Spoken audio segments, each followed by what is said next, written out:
अस्सलामुअलैकुम to all of you and welcome to my YouTube channel. आज हम बात करेंगे कि अगर आप एक रिलेशनशिप के अंदर हैं और आपको अगले बंदे को रोकर कहना पड़ता है कि मुझे टाइम दो, मुझे वक्त दो, तो उस टाइम में आपको क्या करना चाहिए? क्या आपको रोना चाहिए? क्या आपको गिड़गिड़ाना चाहिए? और ख़ासकर इस वीडियो को उन लोगों ने एंड तक देखना है जो लोग रोते हैं, गिड़गिड़ाते हैं अपने प्यार के लिए। तो ये वीडियो बहुत ही इंफॉर्मेटिव है, इस वीडियो को अपने एंड तक देखना है। आप एक रिलेशनशिप के अंदर हैं, ये रिलेशन आप कोई भी लगा सकते हैं, हस्बैंड वाइफ का भी हो सकता है, गर्लफ्रेंड बॉयफ्रेंड का भी हो सकता है और फ्रेंड वाला भी हो सकता है। जब आपको एक रिलेशनशिप के अंदर कोई ना कोई ऐसा मसला मसाइल बन जाता है जिसकी वजह से सामने वाला इंसान आपसे थोड़ा पीछे हट जाता है या फिर आपको छोड़कर चला जाता है, तो आप एक रास्ता चूज कर लेते हैं। रास्ता कौन सा होता है? आप लोग रोने का रास्ता चूज कर लेते हैं। आप उस इंसान के आगे झुक जाते हैं, उस इंसान के आगे रोते हैं, उससे अपने प्यार की, अपनी फ्रेंडशिप की, अपनी मोहब्बत की भीख मांगते हैं। ऐसा होता है ना, जब कोई इंसान जिससे आप प्यार करते हैं वो थोड़ा सा आपसे पीछे हटता है तो आप फौरन रोना स्टार्ट कर देते हैं। आपको ये लगता है कि अगर आप उसके सामने रोएंगे, गिड़गिड़ाएंगे तो वो इंसान वापस आ जाएगा। ऐसा होता है ना, आप उस इंसान के लिए रोते हैं, उसको उसको ये दिखाते हैं कि मैं आपके बगैर कितना रोता हूँ या रोती हूँ, मैं आपके बगैर नहीं रह सकता या नहीं रह सकती। ऐसा होता है ना, तो आपको ये लग रहा होता है कि अगर आप ऐसा करेंगे तो वो इंसान वापस आ जाएगा, लेकिन ऐसा नहीं होता। मेरी एक बात जहन में बिठा ले, जब आप किसी इंसान को ये शो करवाते हो ना कि मैं रो कर गिड़गिड़ा कर उसको अपना लूंगा, ठीक है, वो मेरे पर तरस खाएगा, फिर वो मोहब्बत ही नहीं है यार। अगर आपको तरस खाकर आपको मोहब्बत मिल रही है ना, तो ये मोहब्बत नहीं है, ये एक धोखा है, ये एक सौदाबाजी है। ये मेरी बात जहन में बिठा लें, क्योंकि मोहब्बत में कोई भी इंसान के लिए आपको रोना और गिड़गिड़ाना नहीं पड़ता। और अगले परसेंट को, अगला जो बंदा होता है उसको ये होता है कि वो आपको किसी भी हाल में रुलाना नहीं चाहता, ठीक है। लेकिन आप ये रास्ता चूज कर लेते हैं, आप उसके सामने रोते हैं, गिड़गिड़ाते हैं, किस लिए? कि वो इंसान कहीं दूर ना चला जाए। लेकिन यही चीज अगर आप एक नॉर्मल बंदे के सामने करेंगे, उसके सामने आप रोएंगे, गिड़गिड़ाएंगे, हर एक इंसान जिसके सामने आप रोएंगे, गिड़गिड़ाएंगे, चंद मिनटों के लिए उसका जो दिल होता है वो थोड़ा नरम हो जाता है, वो आपको सीने से लगा लेगा, ठीक है। उसे वो आपको एक दिलासा देगा कुछ टाइम के लिए, ठीक है। हर एक इंसान जिससे आप प्यार करते हैं वो भी।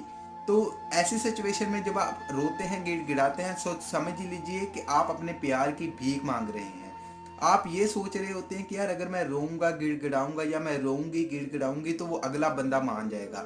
मान तो जाएगा, लेकिन आपकी जो इज्जत होगी, आपकी इज्जत नफ्स होगी, वो गिर जाएगी। आपको ये लगता है रोकर गिड़गिड़ा कर वो उस इंसान को आप पर तरस आ जाएगा और वो आपसे प्यार और भी ज्यादा करने लग जाएगा। लेकिन ये चीज गलत होती है, ये चीज उल्टी होती है। आप उल्टा सोच रहे होते हैं। आप जितना अगले बंदे को रोकर उसके आगे भीख मांगेंगे ना अपने प्यार की, तो अगला बंदा आपको उतना ही ज्यादा छोड़कर जाएगा।